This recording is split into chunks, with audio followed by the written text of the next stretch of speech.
ಕರ್ನಾಟಕದ ರಾಜಕೀಯದಲ್ಲಿ ಈಗ ಹೊಸದೊಂದು ಸಂಚಲನ ಶುರುವಾಗಿದೆ.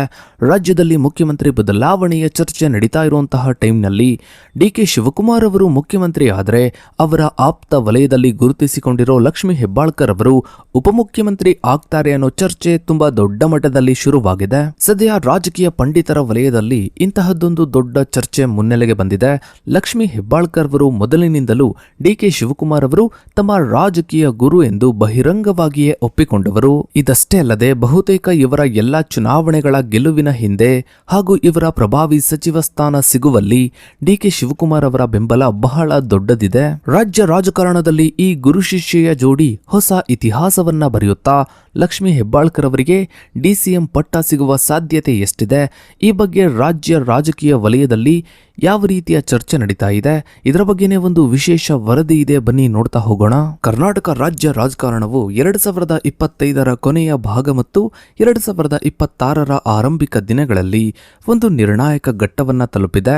2023ರ ವಿಧಾನಸಭಾ ಚುನಾವಣೆಯಲ್ಲಿ ಭರ್ಜರಿ ಬಹುಮತದೊಂದಿಗೆ ಅಧಿಕಾರಕ್ಕೆ ಬಂದ ಕಾಂಗ್ರೆಸ್ ಸರ್ಕಾರವು ತನ್ನ 2.5 ವರ್ಷಗಳ ಅವಧಿಯನ್ನ ಪೂರೈಸ್ತಾ ಇರುವ ಹಿನ್ನೆಲೆಯಲ್ಲಿ ನಾಯಕತ್ವ ಬದಲಾವಣೆಯ ಕುರಿತ ಚರ್ಚೆಗಳು ರಾಜ್ಯ ರಾಜಕೀಯದ ಕೇಂದ್ರ ಬಿಂದುವಾಗಿವೆ.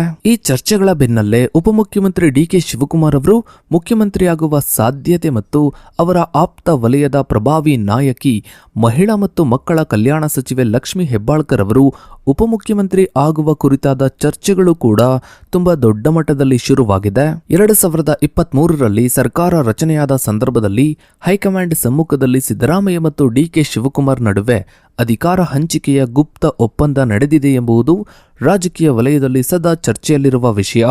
ಈ ಒಪ್ಪಂದದ ಪ್ರಕಾರ ಮೊದಲ 2.5 ವರ್ಷ ಸಿದ್ದರಾಮಯ್ಯ ಅವರು ಮುಖ್ಯಮಂತ್ರಿಯಾಗಿ ಮುಂದುವರಿಯಲಿದ್ದು, ನಂತರದ ಅವಧಿಯಲ್ಲಿ ಡಿಕೆ ಶಿವಕುಮಾರ್ ಅವರಿಗೆ ಅಧಿಕಾರವನ್ನ ಹಸ್ತಾಂತರಿಸಬೇಕು ಎಂಬ ಅಂಶವಿದೆ ಎಂದು ಡಿಕೆ ಶಿವಕುಮಾರ್ ಅವರ ಬೆಂಬಲಿಗರು ಪ್ರತಿಪಾದಿಸುತ್ತಾರೆ. ಆದರೆ ಮುಖ್ಯಮಂತ್ರಿ ಸಿದ್ದರಾಮಯ್ಯ ಅವರು ಈವರೆಗೂ ನಾಯಕತ್ವ ಬದಲಾವಣೆಯ ಸಾಧ್ಯತೆಗಳನ್ನ ತಳ್ಳಿ ಹಾಕ್ತಾನೆ ಬಂದಿದ್ದಾರೆ.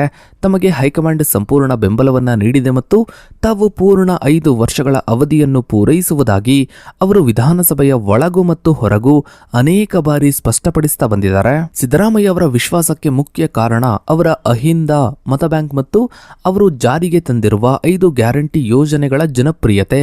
ಸಿದ್ದರಾಮಯ್ಯ ಅವರ ಪ್ರಕಾರ ಹೈಕಮಾಂಡ್ ತಮಗೆ ಯಾವುದೇ ನಿರ್ದಿಷ್ಟ ಅವಧಿಯನ್ನು ಕೂಡ ನಿಗದಿಪಡಿಸಿಲ್ಲ ಮತ್ತು ಪಕ್ಷದ ಶಾಸಕರ ಬೆಂಬಲ ತಮ್ಮ ಪರವಾಗಿದೆ ಅನ್ನೋದು. ಮತ್ತೊಂದು ಕಡೆ ಡಿಕೆ ಶಿವಕುಮಾರ್ ಅವರು ಸಮಯವೇ ಎಲ್ಲದಕ್ಕೂ ಉತ್ತರಿಸುತ್ತದೆ ಎನ್ನುವ ಮೂಲಕ ತಮ್ಮ ಮುಖ್ಯಮಂತ್ರಿ ಆಕಾಂಕ್ಷೆಯನ್ನು ಜೀವಂತವಾಗಿ ಇರಿಸಿಕೊಂಡಿದ್ದಾರೆ. ಇವರು ತಮ್ಮನ್ನು ಪಕ್ಷದ ಶಿಸ್ತಿನ ಸಿಪಾಯಿ ಎಂದು ಕರೆದುಕೊಳ್ಳುತ್ತಾ ಹೈಕಮಾಂಡ್ ತೆಗೆದುಕೊಳ್ಳುವ ಯಾವುದೇ ನಿರ್ಧಾರಕ್ಕೆ ಬದ್ಧರಾಗಿರುವುದಾಗಿ ಹೇಳ್ಕೊಳ್ತಾರೆ. 2025ರ ನವೆಂಬರ್ 20ರಂದು ಸರ್ಕಾರವು 2.5 ವರ್ಷಗಳನ್ನು ಪೂರೈಸಿರುವುದು ಡಿಕೆ ಶಿವಕುಮಾರ್ ಬಣದಲ್ಲಿ ಹೊಸ ಆಶಯವನ್ನ ಮೂಡಿಸಿದೆ. ಬೆಳಗಾವಿ ಅಧಿವೇಶನದ ಸಂದರ್ಭದಲ್ಲಿ ಸುಮಾರು 40ಕ್ಕೂ ಹೆಚ್ಚು ಶಾಸಕರೊಂದಿಗೆ ನಡೆಸಿದ ಡಿನ್ನರ್ ಮೀಟಿಂಗ್ ಇವರ ಸಂಘಟನಾ ಶಕ್ತಿಯನ್ನ ಪ್ರದರ್ಶಿಸುವ ಒಂದು ರಾಜತಾಂತ್ರಿಕ ನಡೆಯಾಗಿದೆ. ಇನ್ನು ಸಚಿವೆ ಲಕ್ಷ್ಮೀ ಹೆಬ್ಬಾಳ್ಕರ್ ಮತ್ತು ಡಿಕೆ ಶಿವಕುಮಾರ್ ಅವರ ನಡುವಿನ ಸಂಬಂಧವು ಕೇವಲ ಪಕ್ಷದ ಸಹೋದ್ಯೋಗಿಗಳ ಸಂಬಂಧವಲ್ಲ, ಅದು ಅತ್ಯಂತ ಆಳವಾದ ರಾಜಕೀಯ ಗುರು ಶಿಷ್ಯರ ಸಂಬಂಧವಾಗಿದೆ.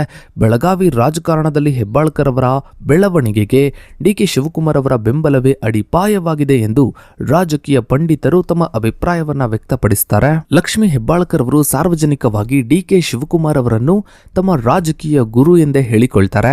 ಈ ಸಂಬಂಧವು 2004ರ ಸಂದರ್ಭದಿಂದಲೂ ಗಟ್ಟಿಯಾಗುತ್ತಲೇ ಬಂದಿದೆ. ಡಿಕೆ ಶಿವಕುಮಾರ್ ಅವರು ನಗರಾಭಿವೃದ್ಧಿ ಸಚಿವರಾಗಿದ್ದ ಕಾಲದಲ್ಲಿ ಬೆಳಗಾವಿ ನಗರಾಭಿವೃದ್ಧಿ ಪ್ರಾಧಿಕಾರದ ಸೈಟ್ ಹಂಚಿಕೆ ವಿಚಾರದಲ್ಲಿ ಇವರ ಕುಟುಂಬಕ್ಕೆ ಬೆಂಬಲವನ್ನ ನೀಡಿದ್ದರು ಎಂಬ ಆರೋಪಗಳಿವೆ. ಮುಂದೆ ಸಕ್ಕರೆ ಕಾರ್ಖಾನೆಗಳ ಸ್ಥಾಪನೆ ಮತ್ತು ನಿರ್ವಹಣೆಯಲ್ಲಿಯೂ ಡಿಕೆ ಶಿವಕುಮಾರ್ ಅವರ ಮಾರ್ಗದರ್ಶನ ಮತ್ತು ಆರ್ಥಿಕ ನೆರವು ಹೆಬ್ಬಾಳ್ಕರ್ ಅವರಿಗೆ ಸಿಕ್ಕಿದೆ. 2017ರಲ್ಲಿ ಡಿಕೆ ಶಿವಕುಮಾರ್ ಅವರ ಮೇಲೆ ಐಟಿ ದಾಳಿ ನಡೆದಾಗ ಲಕ್ಷ್ಮೀ ಹೆಬ್ಬಾಳ್ಕರ್ ಅವರ ಹೆಸರು ಕೇಳಿಬಂದಿತ್ತು. ಇದು ಇವರ ನಡುವಿನ ಆರ್ಥಿಕ ಮತ್ತು ರಾಜಕೀಯ ನಿಕಟತೆಯನ್ನ ಸಾಬೀತುಪಡಿಸುತ್ತೆ. ಇನ್ನು ಲಕ್ಷ್ಮೀ ಹೆಬ್ಬಾಳ್ಕರ್ ಅವರು ಬೆಳಗಾವಿ ಗ್ರಾಮೀಣ ಕ್ಷೇತ್ರದಿಂದ ಗೆಲುವು ಸಾಧಿಸಲು ಮತ್ತು ಸಚಿವ ಸ್ಥಾನವನ್ನ ಪಡೆಯಲು ಡಿಕೆ ಶಿವಕುಮಾರ್ ಅವರ ಪ್ರಭಾವ ಮತ್ತು ಬೆಂಬಲ ಪ್ರಮುಖ ಕಾರಣವಾಗಿತ್ತು. ಬೆಳಗಾವಿಯಲ್ಲಿ ಜಾರಕಿಹೊಳಿ ಸಹೋದರರ ಆಧಿಪತ್ಯವನ್ನ ಎದುರಿಸಲು ಡಿಕೆ ಶಿವಕುಮಾರ್ ಅವರಿಗೆ ಹೆಬ್ಬಾಳ್ಕರ್ ಅವರಂತಹ ಒಬ್ಬ ದಕ್ಷ ಮತ್ತು ನಿಷ್ಠಾವಂತ ಸಹೋದ್ಯೋಗಿ ಅಥವಾ ನಾಯಕಿಯ ಅಗತ್ಯವಿತ್ತು. ಹೆಬ್ಬಾಳ್ಕರ್ ಅವರಿಗೆ ಉಪಮುಖ್ಯಮಂತ್ರಿ ಸ್ಥಾನವನ್ನ ನೀಡುವುದರಿಂದ ಉತ್ತರ ಕರ್ನಾಟಕದಲ್ಲಿ ಲಿಂಗಾಯತ ಪಂಚಮಸಾಲಿ ಸಮುದಾಯದ ಬೆಂಬಲವನ್ನ ಗಳಿಸುವುದು ಮತ್ತು ಆ ಭಾಗದಲ್ಲಿ ಶಿವಕುಮಾರ್ ಅವರ ಹಿಡಿತವನ್ನ ಬಲಪಡಿಸುವುದು ಎರಡೂ ಕೂಡ ಸಾಧ್ಯವಾಗುತ್ತದೆ. ಇನ್ನು ಲಕ್ಷ್ಮೀ ಹೆಬ್ಬಾಳ್ಕರ್ ಅವರನ್ನು ಉಪಮುಖ್ಯಮಂತ್ರಿ ಸ್ಥಾನಕ್ಕೆ ಪರಿಗಣಿಸಲು ಹಲವಾರು ರಾಜಕೀಯ ಕಾರಣಗಳಿವೆ.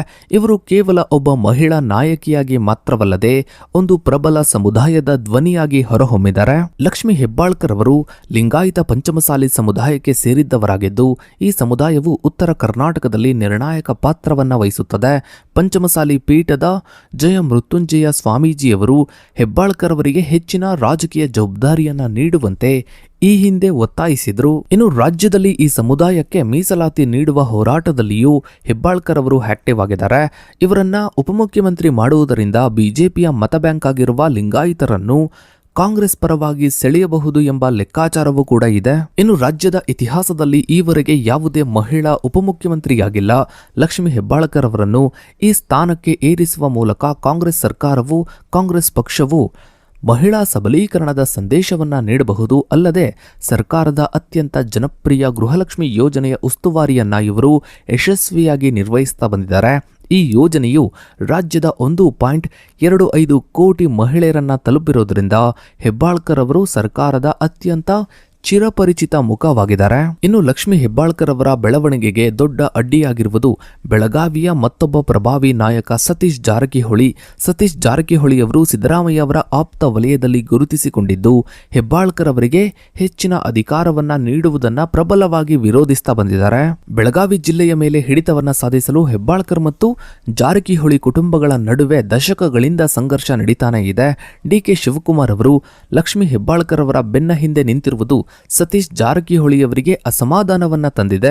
ಇತ್ತೀಚೆಗೆ ಸತೀಶ್ ಜಾರಕಿಹೊಳಿ ಅವರು ಡಿಕೆ ಶಿವಕುಮಾರ್ ಅವರನ್ನು ಕೆಪಿಸಿಸಿ ಅಧ್ಯಕ್ಷ ಸ್ಥಾನದಿಂದ ಕೆಳಗಿಳಿಸಿ ಪೂರ್ಣಾವಧಿ ಅಧ್ಯಕ್ಷರನ್ನ ನೇಮಿಸಬೇಕು ಎಂದು ಆಗ್ರಹಿಸಿರುವುದು ಹೆಬ್ಬಾಳ್ಕರ್ ಅವರ ಪ್ರಭಾವವನ್ನ ಕುಗ್ಗಿಸುವ ಒಂದು ತಂತ್ರವಾಗಿದೆ, ರಾಜಕೀಯ ತಂತ್ರವಾಗಿದೆ ಎಂದು ರಾಜಕೀಯ ಪಂಡಿತರು ವಿಶ್ಲೇಷಿಸುತ್ತಾರೆ. ಇನ್ನು ಲಕ್ಷ್ಮೀ ಹೆಬ್ಬಾಳ್ಕರ್ ಅವರ ರಾಜಕೀಯ ಭವಿಷ್ಯವು ಇವರು ನಿರ್ವಹಿಸ್ತಾ ಇರುವ ಇಲಾಖೆಯ ಯಶಸ್ಸಿನ ಮೇಲೆ ನೇರವಾಗಿ ಅವಲಂಬಿತವಾಗಿದೆ.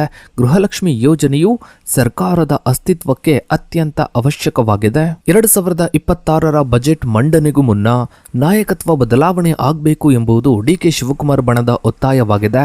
ಹೋಮ್ ಮಿನಿಸ್ಟರ್ ಜಿ ಪರಮೇಶ್ವರ್ ಅವರು ಕೂಡ ಹೈಕಮಾಂಡ್ ಶೀಘ್ರ ನಿರ್ಧಾರವನ್ನ ತೆಗೆದುಕೊಳ್ಳಬೇಕು ಎಂದು ತಿಳಿಸಿದ್ದಾರೆ. ಕರ್ನಾಟಕದಲ್ಲಿ ಮುಖ್ಯಮಂತ್ರಿ ಬದಲಾವಣೆ ಮತ್ತು ಲಕ್ಷ್ಮೀ ಹೆಬ್ಬಾಳ್ಕರ್ ಅವರ ಬೆಳವಣಿಗೆಯ ಚರ್ಚೆಯು ಕೇವಲ ಅಧಿಕಾರ ದಾಹವಲ್ಲ, ಇದು ರಾಜ್ಯದ ಸಾಮಾಜಿಕ ಸಮೀಕರಣಗಳನ್ನು ಪುನರ್ನಿರ್ಮಿಸುವ ಪ್ರಯತ್ನವಾಗಿದೆ.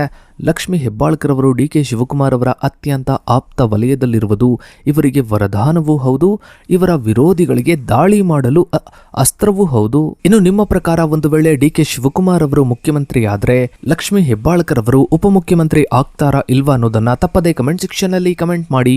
ಹಾಗೆ ವಿಡಿಯೋಗೊಂದು ಲೈಕ್ ಮಾಡ್ತಾ ವಿಡಿಯೋನ ಆದಷ್ಟು ಎಲ್ಲ ಕಡೆ ಶೇರ್ ಮಾಡಿ. ನೀವಿನ್ನು ನಮ್ಮ ಚಾನಲ್ಗೆ ಸಬ್ಸ್ಕ್ರೈಬ್ ಆಗಿಲ್ಲ ಅಂದ್ರೆ ಕೆಳಗಡೆ ಕಾಣ್ತಾ ಇರೋ ಸಬ್ಸ್ಕ್ರೈಬ್ ಅನ್ನು ಕ್ಲಿಕ್ ಮಾಡಿ. ಹಾಗೆ ಪಕ್ಕದಲ್ಲಿ ಕಾಣೋ ಬೆಲ್ ಐಕಾನ್ ಕೂಡ ಕ್ಲಿಕ್ ಮಾಡಿ. ಥ್ಯಾಂಕ್ಸ್.